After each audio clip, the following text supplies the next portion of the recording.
തൊഴിലിടങ്ങളിൽ നിന്നും സിനിമാ സംഗീത രംഗങ്ങളിലും നിന്നും പ്രമുഖരിൽ നിന്ന് തനിക്കുണ്ടായ കടുത്ത ചൂഷണ ശ്രമങ്ങളും ദുരനുഭവങ്ങളും വെളിപ്പെടുത്തി അവതാരക രഞ്ജിനി ഹരിദാസ്. കിടക്ക പങ്കിടാൻ പ്രശസ്ത സംഗീതജ്ഞൻ ക്ഷണിച്ചുവെന്നും ഒരു പ്രശസ്ത നടൻ മോശം ചിത്രങ്ങൾ അയച്ച് ചൂഷണത്തിന് ശ്രമിച്ചുവെന്നും രഞ്ജിനി തുറന്നു പറഞ്ഞു.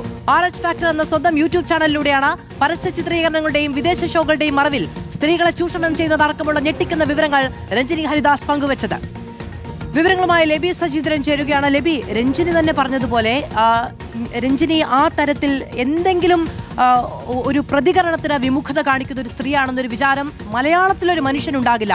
എത്രമേൽ ഷാർപ്പായിട്ടാണ് അവർ പ്രതികരിക്കാറുള്ളത്, അവർക്ക് വിയോജിപ്പുള്ള കാര്യങ്ങളിൽ എത്ര അഗ്രസീവാണ് അവർ എന്നുള്ള കാര്യങ്ങളൊക്കെ എപ്പോഴും നമുക്ക് എല്ലാവർക്കും അറിയാവുന്നതാണ്. അങ്ങനെ ഒരു സ്ത്രീയോട് ഇത്രമേൽ അധികാരത്തോടു കൂടി ഒരു ചൂഷണ ശ്രമം ഉണ്ടായി എന്നുള്ളത് ഞെട്ടിക്കുന്ന വാർത്തയാണ്.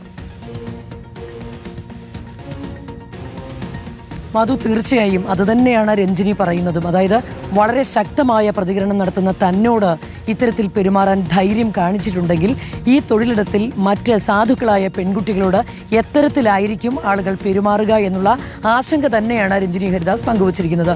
രഞ്ജിനി വളരെ വ്യക്തമായി തന്നെയാണ് പറയുന്നത്. അത് ഓരോ ഉദാഹരണങ്ങൾ സഹിതം പറയുന്നുണ്ട്. ദുബായിൽ വച്ച് ഒരു സ്റ്റേജ് ഷോ, അതിൻ്റെ സംഘാടകർ മോശമായി പെരുമാറി, അവിടെ വളരെ കൃത്യമായ മറുപടി നൽകി. കണ്ണൂരിൽ ഒരു ചിത്രീകരണം നടക്കുന്നത്, പരസ്യ ചിത്രത്തിന്റെ ചിത്രീകരണം നടക്കുന്ന സ്ഥലത്ത് സംഘാടകൻ ഇതുപോലെ തന്നെ കിടപ്പറയിലേക്ക് ക്ഷണിച്ചു. അവിടെയും വളരെ ശക്തമായ മറുപടി നൽകി. മറ്റു പല അനുഭവങ്ങളുണ്ട്. അതിലാണ് ഏറ്റവും പ്രധാനമായി ഇത് പറയുന്നത്. പ്രധാനപ്പെട്ട എല്ലാവരും അറിയുന്ന ഒരു നടൻ ഒരു ദിവസം ഷർട്ടില്ലാത്ത ഒരു ഫോട്ടോ അയച്ചു കൊടുക്കുന്നു. എന്നിട്ട് പറയുന്നു ഇതുപോലൊരെണ്ണം തിരിച്ചും തരുമെന്ന്. അതവർ വളരെ റഫായി തന്നെ പ്രതികരിച്ച് അതിനെ നേരിട്ടു. മറ്റൊരു സന്ദർഭത്തിൽ എല്ലാവർക്കും അറിയാവുന്ന ഒരു സംഗീത രംഗത്തെ പ്രമുഖൻ ഇതുപോലെ തന്നെ മോശമായി സംസാരിക്കുന്നു, കിടപ്പറയിലേക്ക് ക്ഷണിക്കുന്നു. ഇതിനും അതിശക്തമായ മറുപടി തന്നെ താൻ നൽകുകയാണ്. അപ്പോൾ രഞ്ജിനി പറയുന്നത് ഇത് തന്നെയാണ്. ഇത്രയും ശക്തമായ മറുപടി താൻ നൽകുമെന്നറിഞ്ഞിട്ടാണ് ഇങ്ങനെയൊക്കെ പ്രതികരിക്കുന്നത്.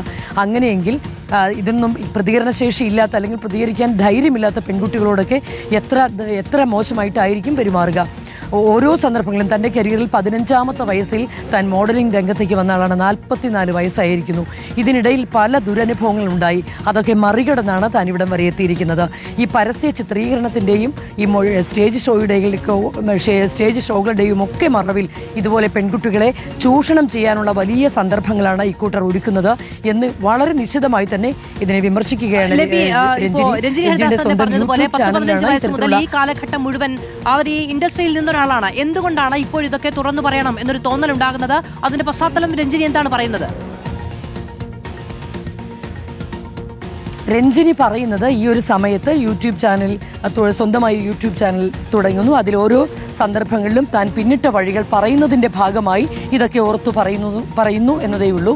ഇത്തരം ദുരനുഭവങ്ങൾ ഒരുപാട് പേർക്കുണ്ടാകാം. തൻ്റെ ദുരനുഭവം താൻ ഈ ഒരു സന്ദർഭം വന്നപ്പോൾ തുറന്നു പറഞ്ഞു. ഈ സിനിമാ ലോകത്തും അതുപോലെ തന്നെ പരസ്യ ചിത്രീകരണ രംഗത്തും ഒപ്പം തന്നെ ഇത്തരം സ്റ്റേജ് ഷോകളിലുമൊക്കെ അതിൻ്റെ പിന്നാമ്പുറങ്ങളിൽ നടക്കുന്ന കാര്യങ്ങളൊക്കെ എല്ലാവർക്കും അറിയാവുന്ന കാര്യമാണ്. എങ്കിലും താൻ നേരിട്ട ദുരനുഭവങ്ങൾ ഇത്തരമൊരു സന്ദർഭത്തിൽ പറയുന്നു. ഓരോ ജീവിതാനുഭവങ്ങൾ പറയുന്ന കൂട്ടത്തിൽ ഇതുകൂടി രഞ്ജിനി പറയുകയാണ്. അതുമാത്രമല്ല, രഞ്ജിനി പറയുന്നൊരു കാര്യമുണ്ട്. ആദ്യം 18ാമത്തെ വയസ്സിലാണ് ഇത്തരം സ്റ്റേജ് ഷോയ്ക്കൊക്കെയായി പുറം രാജ്യങ്ങളിലേക്ക് പോകുന്നത്, വിദേശ രാജ്യങ്ങളിലേക്ക് പോകുന്നത്. അന്ന് ആദ്യം അമ്മ കൂടെ ഉണ്ടായിരുന്നു, ജയറാം, പാർവതി അടക്കമുള്ള താരങ്ങളൊക്കെ ഉണ്ടായിരുന്നു. അന്ന് വളരെ സുരക്ഷിതമായിരുന്നു യാത്ര. എല്ലാവരും വളരെ വാത്സല്യപൂർവ്വം സ്നേഹത്തോടെ പെരുമാറുന്നു. എന്നാൽ പിന്നീട് ഇങ്ങോട്ട് പോരുമ്പോൾ തനിച്ച് യാത്ര ചെയ്യുന്ന സന്ദർഭത്തിൽ ഈ സാഹചര്യമെല്ലാം മാറുന്നു. സംഘാടകർ ഓഫർ ചെയ്യുന്നു, അതിനൊപ്പം ഒരു പക്ഷേ കൂടി പറയുന്നു. ആ പക്ഷയിലെല്ലാം ഉണ്ട്. അതിനെയൊക്കെ സധൈര്യമാണ് അതിനെയൊക്കെ ചെറുത്തുകൊണ്ട് രഞ്ജിനി മുന്നോട്ട് പോയത് എന്നും പറയുന്നുണ്ട്. ഏതായാലും ഈ കാലയളവിലെല്ലാം രഞ്ജിനി നേരിട്ട ദുരനുഭവങ്ങളാണ് യൂട്യൂബിലൂടെ ഇപ്പോൾ രഞ്ജിനി ഹരിദാസ് തുറന്നു പറഞ്ഞിരിക്കുന്നത്. ലബി സജീന്ദ്രനാണ് വിവരങ്ങൾ നൽകിയത്. RH ഫാക്ടർ എന്ന സ്വന്തം യൂട്യൂബ് ചാനലിലൂടെയാണ് രഞ്ജിനി ഹരിദാസ് ഈ തരത്തിലുള്ള വെളിപ്പെടുത്തലുകൾ നടത്തുന്നത്.